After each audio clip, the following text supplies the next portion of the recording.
అందరికీ శుభోదయం. ఈరోజు మన పద్మశాలి గజ్వేల్ ప్రజ్ఞాపూర్ సంఘం నుండి ముఖ్యంగా రాగట్లపల్లి వాస్తవ్యులైన భూలక్ష్మి గారికి అనారోగ్యం పాలయ్యి 2 కాళ్ళు విరగొట్టుకోవడం జరిగింది.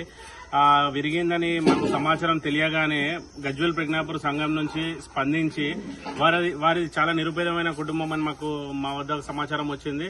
మేము వెంటనే స్పందించి వాళ్ళకి నిత్యావసర వస్తువులు మన తలకుక్కుల మధుసూదన్ గారు మరియు హనుమాన్ దాస్ గారు మరియు నా సహాయంతో మేము వాళ్ళకి ఒక నెలకి 2 నెలల సరిపడా నిత్యావసర వస్తువులు ఇచ్చి మా వంతు సాయంగా మేము ఎంతో కొంత చేయూతను అందించిన వాళ్ళం అవుతాం కాబట్టి వాళ్ళకి డైలీ జీవనం గడపడం కూడా కొంచెం కష్టంగా ఉంది కాబట్టి మా వంతు సాయంగా, ఎందుకంటే పద్మశాలి అంటేనే ఒక ఐక్యత.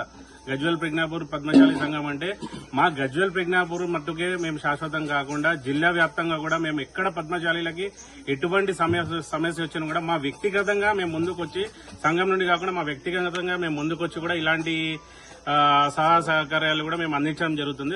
రాబోయే రోజుల్లో ముందు మా దృష్టికి ఇలాంటివి ఎట్లన్నా ఆపద ఉన్నా సంపద ఉన్నా మా దృష్టికి ఏవొచ్చినా కూడా మేము ఖచ్చితంగా ముందుండి మా వంతు సహకార్యాలు పూర్తిగా అందిస్తామని కూడా తెలియజేసుకుంటాం. జై మార్కండేయ.